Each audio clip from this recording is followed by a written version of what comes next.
Je suis Antoine Larocque, je suis responsable de l'exploitation du châssis et de l'organisation de l'équipe et ça fait 2 ans que je travaille chez Mission H24.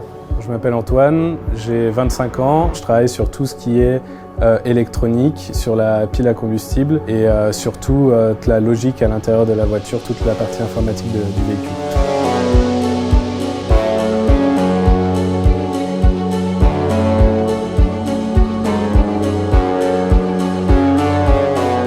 Nous, dans notre cas, on a une voiture à pile à combustible. On stocke de l'hydrogène sous forme de gaz dans des réservoirs et on a un compresseur qui vient tirer de l'air dans la pile à combustible. On a l'oxygène et l'hydrogène qui vont venir se rencontrer et avec une réaction chimique, on va produire de l'électricité.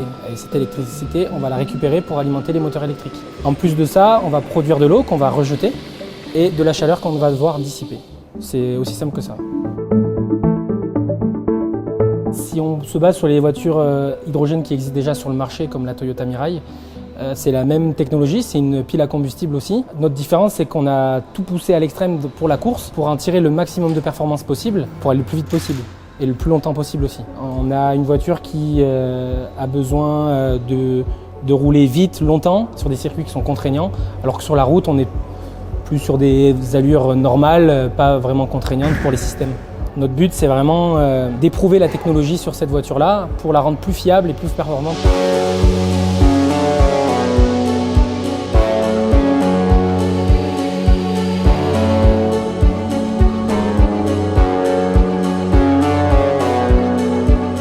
L'hydrogène, il est pertinent en course automobile pour l'endurance notamment, parce qu'on a des temps de recharge vraiment réduits. Donc à un pit stop, on peut s'arrêter et refueler la voiture en environ 3-5 minutes, donc comme une voiture thermique. Et ça nous permet d'avoir de fortes puissances. Donc nous, sur notre voiture, on est à 550 kW, ce qui correspond à environ quasiment 750 chevaux. Dans la course d'endurance, c'est vraiment pertinent parce qu'on doit tenir plus longtemps. Par exemple, sur une course, si je prends l'exemple de la Formule I, nous, on doit faire des sessions de roulage, on va dire des séances. On fait 40 minutes à chaque fois. C'est 10 tours aux 24 heures du Mans en général, pour une voiture thermique par exemple.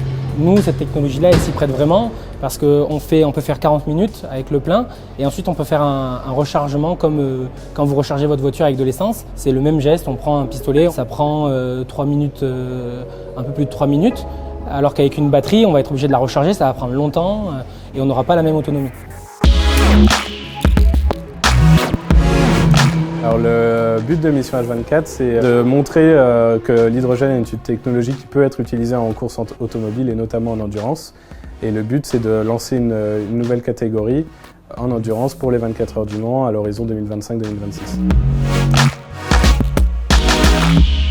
Elle sert donc au développement de la technologie de pile à combustible qui est utilisée à l'intérieur, mais aussi elle sert au développement de toutes les infrastructures autour. Pour faire venir la voiture sur une course par exemple, il faut aussi être en mesure de pouvoir la recharger.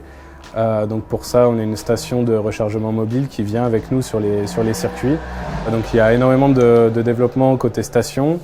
Et sur la voiture, nous, les développements que l'on fait sont aussi utilisés et appliqués derrière sur des projets qu'on a en cours, par exemple de camions à hydrogène. Et on développe aussi tout ce qui est réglementation concernant la course automobile. Avec la FIA, par exemple, tout ce qui est développé actuellement en course automobile, en termes de réglementation, va aussi être appliqué aux véhicules de route dans le futur pour tout ce qui est sécurité autour de l'hydrogène.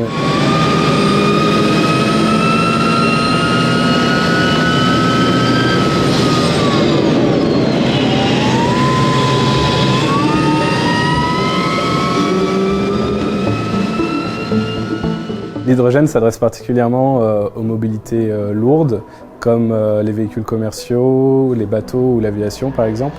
Il a un avantage, c'est qu'on peut rapidement recharger le véhicule en hydrogène et il nous permet d'avoir de très fortes puissances. Donc pour des camions, des bus par exemple, c'est vraiment adapté à cet usage-là. Et ce sont d'ailleurs les premiers développements qui ont commencé pour des véhicules de tous les jours, je dirais.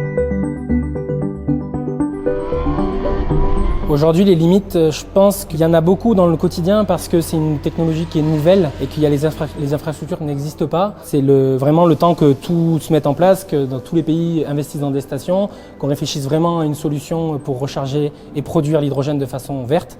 Le but, c'est que sur toute la chaîne, on est vraiment du zéro émission, donc de la production jusqu'à l'utilisation.